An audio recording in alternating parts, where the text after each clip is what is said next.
there are some TV shows that you don't really watch anymore. And I don't mean that because you don't like them. Actually, it's almost the opposite. You love them so much that sometimes you just can't bring yourself to put them on. And for me, that's the Gilmore Girls, which is kind of ridiculous when you think about it because I absolutely love that show. I own all the DVDs, I've watched every single episode, what feels like a million times.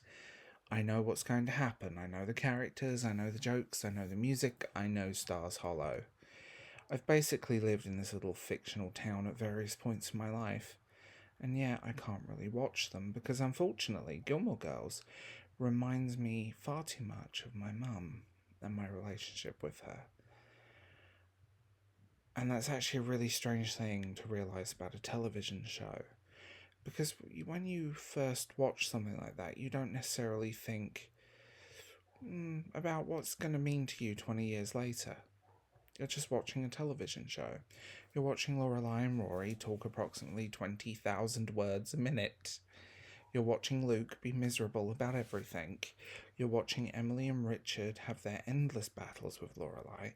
And you're watching Stars Hollow somehow function as a town where everybody absolutely knows everyone's business and you're laughing.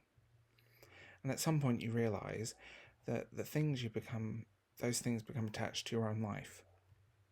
And Gilmore Girls is one of those shows for me, especially the relationship between Lorelai and Rory. Because the more I think about it, I was going to say the more uncomfortable the comparison becomes, but it's not bad uncomfortable, it's just accurate. There are so many things about that relationship that remind me of my mum. The way we used to talk, the way we used to joke, and those weird little arguments about spoons. Those weird little references that probably make absolutely no sense to anybody else. And the fact that you can have a conversation with someone you know in your entire life and somehow communicate for entire paragraphs with one look. That's the kind of relationship Gilmore Girls understands. And I think that's one of the reasons the show's lasted as long as it has. Because underneath all the quirky town stuff and the ridiculous dialogue and the love triangles and the coffee and the ridiculous amounts of coffee, I might add, the relationships are actually very real. And that's not something every television show manages. There are plenty of shows where the characters are obvious there to fulfill a role. You get the funny characters, you get the love interest, you get a parent, you get the best friend, you get the weird neighbour. And you can almost see the writers moving them around the board. But for Gilmore Girls, even the people who appear for one episode somehow feel like actual people. And I think that's one of the show's biggest strengths. You've got people who turn up for an episode and then disappear. You get people around for a couple of episodes. You get side characters that become increasingly important and funny. And you get people who exist mostly in the background, and somehow they all feel like they belong here. Well, there. Stars Hollow feels lived in. And that's probably the word I'd use. It feels lived in. You get the impression that these people existed before the cameras arrived. They continue existing after the episode ends. And I love that. I love fictional places that feel like somewhere you can actually live. And obviously Stars Hollow is completely insane. If you actually lived there, you would probably need to move after about 3 weeks because everyone would know exactly what you had for breakfast. But that's part of the charm. And that's where autumn comes into it, because I know it's August. I know, I'm aware. We have not quite reached autumn yet. I'm like, hurry up. Autumn needs to begin. But I'm making the executive decision that autumn begins emotionally whenever I say it does. Because at this point in the year, I start thinking, the weather's changing, the evenings are starting to get a bit darker. You start feeling that summer is slowly running out of time, despite the UK heat wave. And suddenly you want to see those autumn shows again. You want the things that feel like that. And Gilmore Girls is one of those shows. The aesthetic, the colours, the town, the leaves, the music. And there is a Yoko Ono song on that soundtrack that's actually very good. Yes, that is a sentence I never thought I would say out loud in my life. It's the little shops, it's the jumpers, it's the fact that that half the show looks like someone took the idea of autumn and turned the saturation up, and I love that. There's something incredibly comforting about it, and I think that's why people return to it.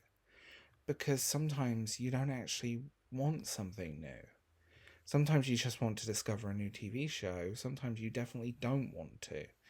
You don't want to have to remember 27 characters and work out who's betrayed who and mysterious organisation is secretly controlling the government. Sometimes you just want to put on something you already know.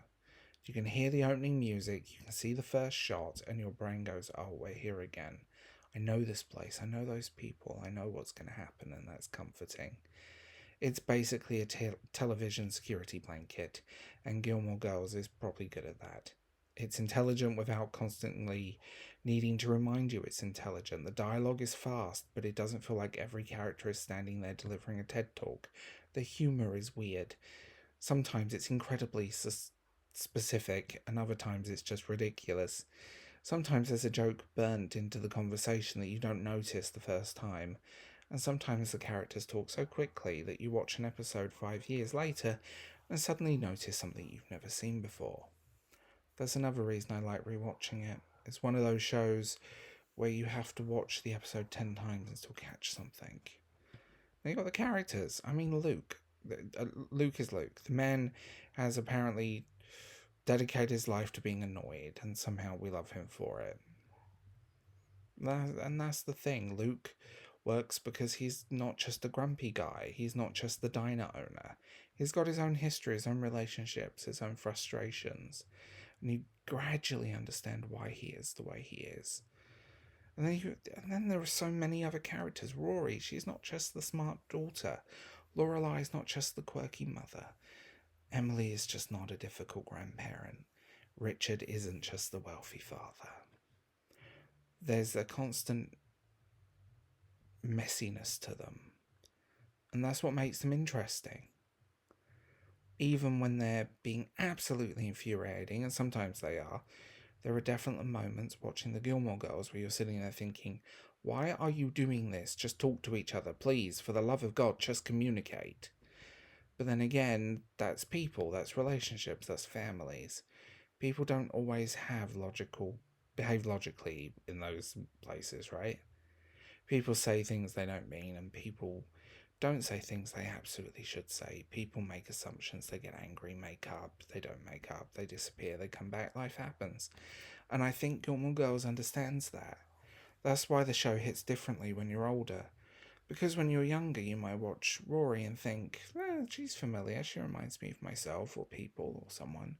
Or you watch Lorelai and think she's cool. And then you get older, and you start looking at the characters differently. You start understanding the parents, you understand Emily, you understand Lorelai. You start noticing things you completely missed when you were younger, and suddenly the show is a completely different experience. For me, there's another layer, because my mum is gone. And I don't really know how to explain what that does to something like this. It's not that Gilmore Girls itself has changed. The DVDs are still there. The episodes are still the same.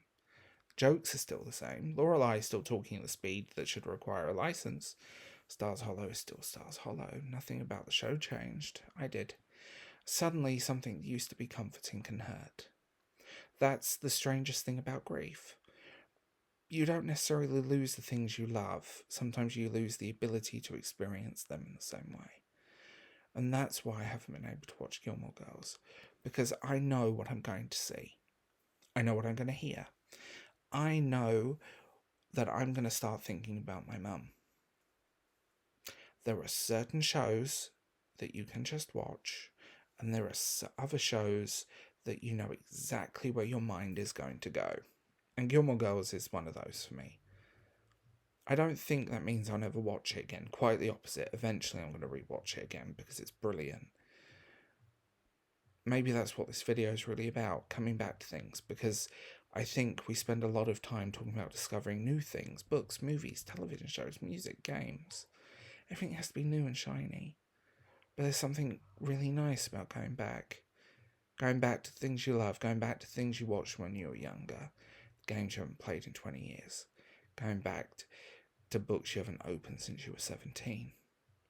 Going back to a television show where you know every episode, and I think autumn is probably the perfect time for that. There's something about this time of year, even though it's not quite autumn yet, but don't break my illusions, people. I need it right now. That you want to revisit things. Summer is winding down. The evenings are getting darker. Maybe it's nostalgia. I don't know. But I start looking at my shelves differently. I start looking at DVDs I haven't touched in ages. Years. I start thinking about games I haven't played, books I haven't read, shows I haven't watched for a long time, and Gilmore Girls is sitting there waiting. Next to my Charm DVDs, and Buffy, and my X-Files. And eventually I'm going to put the first DVD in, and I'm going to hear the music, and I'm probably going to see Stars Hollow again. And I'm probably going to have a weird mix of comfort and sadness. Because that's what the show means to me now. And I think that's okay. I don't think we have to avoid things that remind us of people forever. Sometimes we just need time before we can go back and get that one-way ticket to Stars Hollow for a few episodes. I know I'm going to rewatch them again and I'll enjoy them again, but it won't be this year. I know I'll watch it and laugh at the same jokes I've laughed at 100 times. Maybe I'll get annoyed at the same characters and maybe start arguing with the TV again. And maybe there's always that little bit of my mum attached to it now. And honestly, I'm okay with that. Because that's the part that makes the show special to me. It's not just a television show, it's part of memory. And I think that's probably the highest compliment you can give something. That it becomes part of your life. So as summer winds down and autumn rolls in, even though I'm saying this a little prematurely because it's still August and somebody is probably going to yell at me, I'm going to start thinking about these shows again. The comfort shows, the shows I know every line, the shows where I can put on in the background and still end up watching the entire thing. And Gilmore Girls is absolutely one of those. I don't know when I'll be ready to watch it again, but I know I will. And when I do, I'll probably make a cup of coffee, sit down, put on the first episode, and immediately remember why I love this show in the first place. And maybe that's what autumn is really good for. Going back. Not to recreate the past, just revisiting for a little while. Sometimes that's enough. I'm Darth James and this is the Bald Archive. Like, sub, leave a comment and tell me what you think. And if you're interested in more from me, check out my main channel called Bald Book Geek. So I'll see you in the next one.